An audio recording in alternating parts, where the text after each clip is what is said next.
Hello everyone and welcome to another episode of the McGonagall Boxing Podcast. So the big news obviously coming out in today's boxing world is Luke Campbell, the former Olympic gold medalist of the London Games 2012, has retired at the age of 33.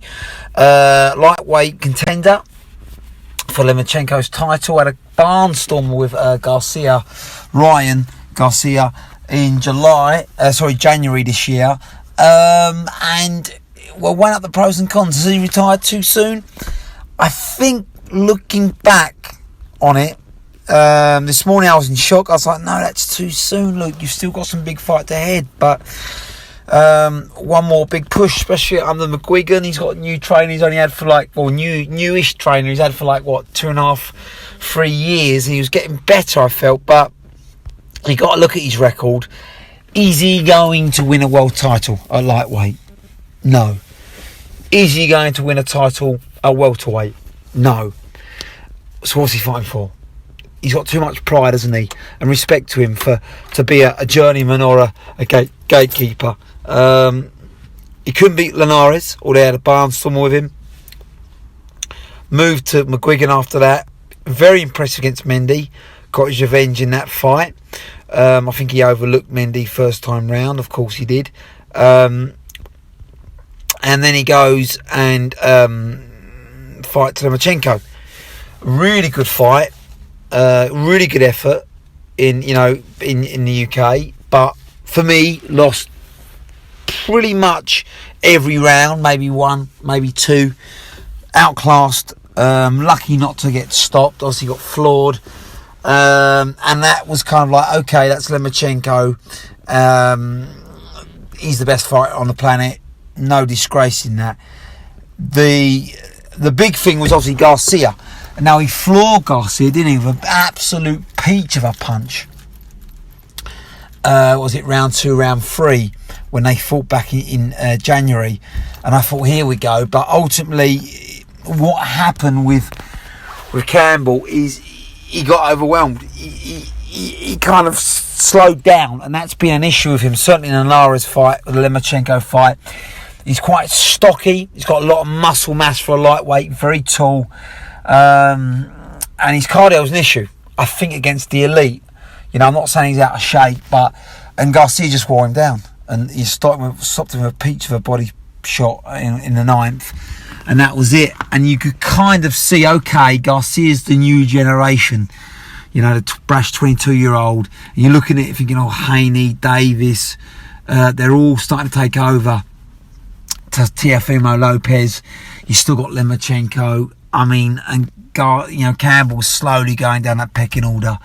And you're thinking, this is tough for him. This is very, very tough. So it's probably the right call. Because moving up to welterweight, still a nightmare situation in the fact that you got Crawford, you got Spence, you got these absolute killers holding the world belts. And you can't see it in a light welterweight. You got Josh Taylor dominating. It's just a tough ask, isn't it, for Campbell, who suddenly size and reach wouldn't matter so much either at welterweight and light welterweight. And he's got lovely sting. He's got lovely technique. But I just don't think. The thing with Campbell, and I was saying this to a friend, and I don't want to be disparaging, he does everything well, but nothing great. And that's the best way to describe Luke Campbell. He's very orthodox, very, very solid defence, great jab, great technique. You're not going to beat him unless you're elite. Make no mistake about it. He beats anyone at European level, anyone outside the top 5 in the lightweight division.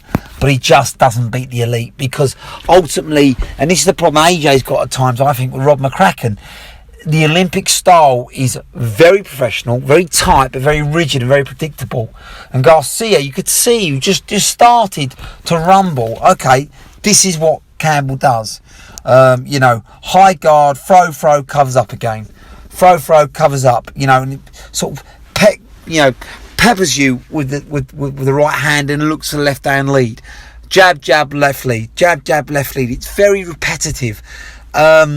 Campbell, again, footwork is solid, but it's not great.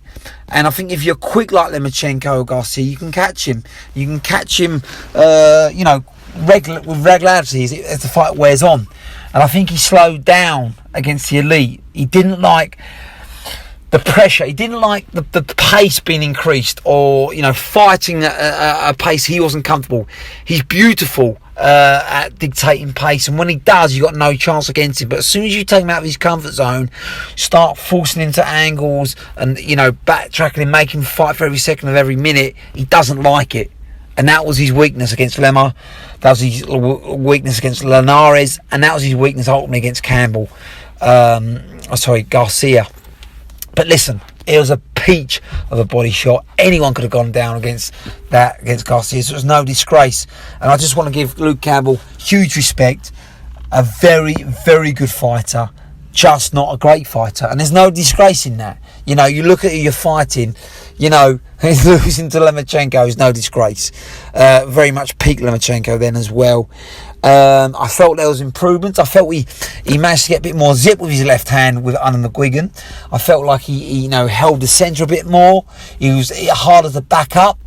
I think he believed in himself more, and you got to give him credit against Lemma. He didn't stop trying, did he? Didn't stop believing up to the 12th round, and you know, yes, he hung on for survival in that 11th and 12th, but rightly so, got a standing ovation, and that probably took a lot out of him, that fight. It was a hard, brutal fight. Lemma was just putting it on him, wasn't he, from round 7, and that probably took it out of him going into the Garcia fight. And of course, he's had a year out with COVID as well, so he missed the whole of 2020, which is tough when you're in your prime years. He's got a family, young family. I know he was travelling. McGuigan's now down in Canterbury, so that's a long way for a northern lad to come and leave his family and travel. And he's probably weighed this up and gone, it's not worth it now. You know, I'm 33. Obviously, we know the lighter weight division fighters age quicker. Their reflexes slow. I mean, because obviously lighter weights, it's less power, it's more reflex, it's more speed, it's more skill when it starts to go. He's weighed it all up, he's made his money, he's a real role model, he's going to get a great job as a high level trainer or as a pundit, and he doesn't want to leave his family, and I understand that for 6-7 weeks. And you know, he's a long way from home going to travel with McGuigan's, and he's probably realised he hasn't quite got the power, the speed or the cardio to keep up these young guns who are probably not as good as him technically, but they're better with power, speed, and what they're not is not rigid, they're not predictable, they're the new breed of lightweights, and they're totally brash and confident, and they're getting better and better. And he's seen this and gone, I'm not going to be world champion, and I don't want to be a gatekeeper. So full credit to him. He could have, you know, probably maybe fought Romero, he coming up. He probably could have had a few more tough fights, you know, moved up, maybe even, you know, challenged Josh Taylor, which would have been a great fight. You know, even Davis or, you know, Haney could have been this kind of gatekeeper for these guys, but he had too much pride. He doesn't want to be that, and I respect him for walking away. It was a shock, a bit like George Groves. It was a shock because you think, oh, he's still very much in his prime, but when you weigh it up, how much more has he got left?